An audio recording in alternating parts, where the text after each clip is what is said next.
les blessures yi nga xamante ne am na ko. Donc en résumé Iliman Ndiaye est vu comme un futur leader de technique des Lions capable de dicter li nga xamante ne nag moom mooy le rythme du jeu et apporter créativité et efficacité dans l'entrejeu sénégalais. Toujours suñu jugee toujours avec le journal Record, on enchaîne avec l'autre information muy Ismaïla Sarr qui a été champion d'Angleterre dans la FA Coupe face à Manchester City. Qu'est-ce qui se passe actuellement au niveau des Citizens? Donc Manchester City saison bi nga xamante ne def nañ ko actuellement dans la Premier League jaarul yoon et il y a eu une défaite en finale face à Crystal Palace. Ismaïla Sarr donc ñoom équipe am bii di Crystal Palace ñoom ñoo remporté la FA Coupe. Donc tey jii nii 19h Crystal Palace dina football ak équipe bi di Wolverhampton donc ISO pour continuer li nga xamante ne nag moom mooy l'envol. Suñu jógewee ci xëtle yéenekaay bi di Record, place au journal Point Actu Sport ñoom ñi ngi ñëw déjà ci match bi nga xamante ne amoon na niki démb toujours en Premier League. Brighton doon football ak équipe bi di Liverpool. Donc Brighton renversé na Liverpool et s'accroche à son rêve européen. Donc depuis que Liverpool a été champion ci Premier League bi gis nañ ne que y a eu des défaites qui se sont succédées. Une défaite face à Chelsea 3-1, un match nul face aux Gunners d'Arsenal 2-0. Démb nag il y a eu une autre défaite face à Brighton. Loolu tamit peut-être day firndeel ne que amatul li nga xamante ne naam mooy ay objectifs yi nga xamante ne Liverpool war na ko mën a gagné ci bile championnat. Mikayil Ngor Faye passé par le FC Barcelone jamono ji nag jot na viser ses objectifs am nag bokk na sur une participation à la Coupe d'Afrique 2025. Ça fait partie de mes objectifs, je ne vais pas mentir. Mu nekk kàddu yi nga xamante ne moom la Mikayil Ngor Faye yëkkati. Donc mu nekk tamit un jeune défenseur central de 20 ans mi ngi football fi nga xamante ne nag moom mooy Stade Rennais jamono ji. Stade Rennais ki koy entraîner moom mooy Habib Beye. Donc le jeune défenseur nourrit l'ambition claire de défendre les couleurs de l'équipe du Sénégal à la prochaine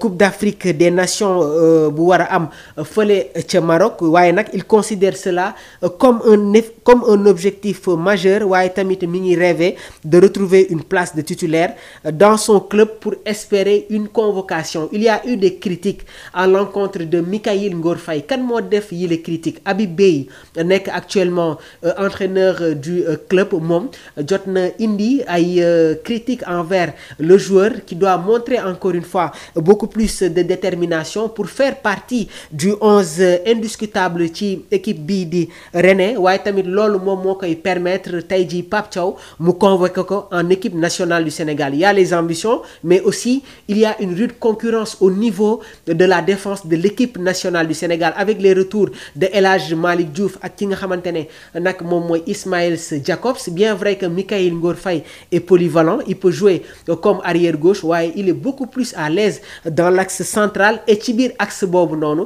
il y a Moussa Niakhaté qui devient un titulaire indiscutable ci clubam bii di Olympique Lyonnais. Waaye aussi il y a le ROC, le ministre de la Défense. De qui s'agit-il? Effectivement il s'agit de Kalidou Koulibaly. Donc il y a la concurrence dans cette sélection. Waaye nag Mikayil Ngor Faye moom jotoon na am déjà une première sélection avec le Sénégal en mars 2024 où il avait marqué un superbe but lors d'un match amical contre équipe bi di Gabon, un moment qu'il qualifie de rêve d'enfant réalisé. Malgré une absence nag de convocation récente, Mikayil Ngor Faye reste motivé. Waaye tamit mi ngi continuer di liggéey pour revenir à son meilleur niveau afin d'intégrer de nouveau la sélection. Il connaît déjà le nouveau sélectionneur ki nga xamante ne nag moom mooy Pape Thiaw avec qui il avait déjà échangé et espère convaincre pour la CAN 2025. Sénégal wala football ak équipe bii di Irlande jour Tabaski.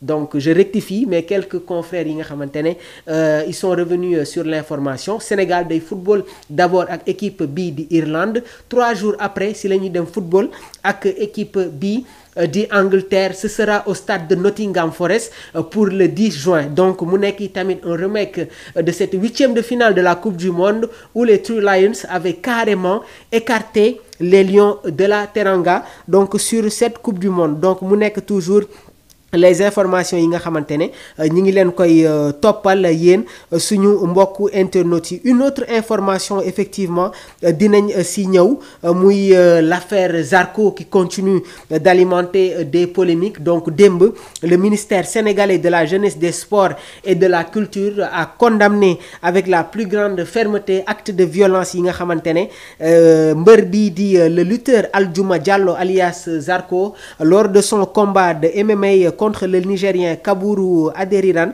à Abidjan le 17 mai 2025. Donc sur des vidéos gis nañ ne que Zarko a tenté de poignarder son adversaire avec une arme blanche après avoir été déclaré perdant par forfait, un comportement qualifié d'inacceptable qui porte gravement atteinte à l'image du sport sénégalais et à la réputation du pays. Ce sont des gestes et des actes yi nga xamante ne bëgguñu ko gis, rafetul. Encore une fois, quand on parle de sport, fair play daf siy ñëw ak respect. Donc ce sont des critères yi nga xamante ne moom moo war a accompagner les acteurs du monde sportif, waaye tamit taaral lépp luy jëm si wàllum tàggat yaram. Effectivement, il y a des convocations, am na une convocation bi nga xamante ne nag dal na ci kawam. Donc ñi ngi xaare ni exactement fan la wanante yi mujjee ak i gëtëm sur cette affaire là. Suñu jugee foofu, c'est parti pour les divers de l'actualité. Avant ñuy ñëw sur li nga xamante ne nag moom mooy les transferts du jour avec le mercato qui est agité.